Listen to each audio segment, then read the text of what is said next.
আসসালামু আলাইকুম।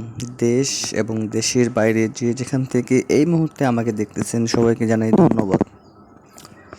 আমি আছি দিনাজপুরের একটি কলা বাগানে, যেখানে রয়েছে দেশি জাতের কলা, যেগুলো হচ্ছে মালভোগ কলা বলে, অনেক মিষ্টি এবং অনেক সুস্বাদু। এই কলা বাগানে আমি আছি, আপনাদের দেখানোর জন্য এসেছি। এখানকার পাতাগুলো অনেক সবুজ এবং গাঢ়। গাছগুলো অনেক সুন্দর হয়েছে, কারণ এখানে কোনো কেমিক্যাল যুক্ত করা হয়নি। এখানে রয়েছে রাসায়নিক সার আর হচ্ছে গোবর সার, যার কারণে গাছগুলো হয়েছে তরতাজা। আর প্রতিটি গাছের গোড়ায় রয়েছে মাটি দেওয়া, উঁচা করে দেওয়া রয়েছে, যেন কোনো পানি জমে না থাকে। কিছুদিন পরে এই গাছগুলোতে ফল আসবে। আপনাদের এলাকায় এরকম কলা চাষ কে করতেছে? যদি কলা চাষে করতে কোনো সমস্যা হয় আমাকে মেসেজ করবেন। এই দেখুন, এই গোড়াতে এখন কলা ধরবে, কয়েকদিন পরে কলা মোচা আসা শুরু হয়ে যাবে, কলা ধরবে। আর যত্ন নিতে হবে এখন থেকেই। প্রতিটা গাছেই হচ্ছে ঠিক মতো সার দিতে হবে।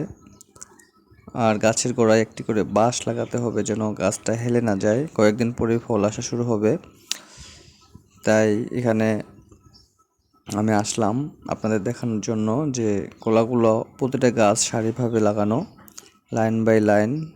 কালার অনেক সুন্দর আসছে। এই কলা গাছে ঠিকমতো যত্ন নেওয়া হয়েছে, তার জন্য এরকম সুন্দর একটি গাছ তৈরি হয়েছে। যে গাছ থেকে অনেক রকমের কোনো সমস্যা দেখা দিচ্ছে না। অনেকের গাছ আছে পাতা ঝরে যাচ্ছে, কালার অন্য আসতেছে, যার আর এগুলো গাছ দেখুন একদম সুন্দরভাবে দাঁড়ানো, কোনো কমতি নেই। গাছের গোড়াগুলো অনেক মোটা এবং মজবুত হয়েছে, দেখতেছেন লাল কালার এসে গেছে। এই গাছগুলো থেকে কয়েকদিন পরেই গাছের মস্কা আসবে, তারপর কলা ধরবে। দেখুন প্রতিটা গাছই এক সমানভাবে গড়ে উঠেছে, গোড়াটা অনেক মোটা এবং মজবুত, পাতাগুলো অনেক সুন্দরভাবে ছড়ানো, যেন একটা সুন্দর ডিজাইনের কলা বাগান হয়ে আছে। কলার গাছের যত্নটাই হচ্ছে মেন, আর মাটি উঁচা করে দিতে হবে। প্রতিটা কলা গাছের নিচে আরও গাছ বের হয়েছে, দেখতেছেন।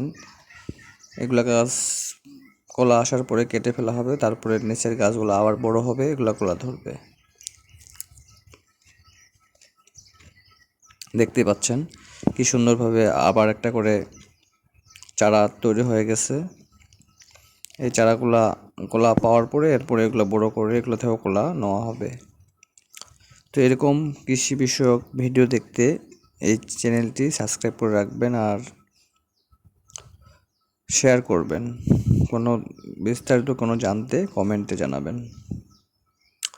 তো কলা গাছের কলা কিছুদিন পর আসবে, তখন আবার নতুন ভিডিও নিয়ে আসবো আপনাদের মাঝে। আমি মোহাম্মদ ফজলে রাব্বি, দিনাজপুর ডিস্ট্রিক্ট থেকে আপনাদের মাঝে ভিডিওটি করতেছি। আবারও নেক্সট ভিডিওতে আপনাদের সঙ্গে দেখা হবে। কারো জন্য কোনো প্রশ্ন, মতামত বা কোনো কৃষি বিষয়ক কোনো কিছু দেখতে ইচ্ছা করে বা জানতে ইচ্ছা করে আমাকে কমেন্টে করবেন। আর আপনাদের মাঝে আমি নিয়মিত ভিডিও নিয়ে আসতেছি সকাল 10টা এবং রাত 8টার দিকে। আর আমি রেগুলার লাইভে আসি রাত 10টায়, আমার এই চ্যানেল থেকে লাইভে আসবো, আপনারা আমাকে দেখতে পারবেন। কলার পাশে রয়েছে বেগুন চাষ, দেখতেছেন বেগুনের গাছও দেখা যাচ্ছে। দুটা ফলন পাশাপাশি হয়ে গেছে।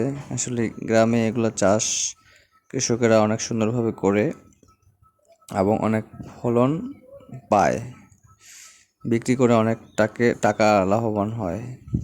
তো আপনারা চাইলে এরকমভাবে কৃষি বিষয়ক ভিডিও এই চ্যানেল থেকেই পাবেন, দেখবেন এবং জানতে পারবেন। ভালো দিকটা আপনাদের মাঝে তুলে ধরাই হচ্ছে এই চ্যানেলের প্রধান কাজ, আপনারা যেন উপকৃত হন। তো আজকে এই পর্যন্তই। আগামী ভিডিওতে আবার আপনাদের সামনে নতুন কিছু নিয়ে আসব। সেই পর্যন্ত ভালো থাকবেন আর ভিডিওটি অবশ্যই শেয়ার করবেন। ধন্যবাদ সবাইকে।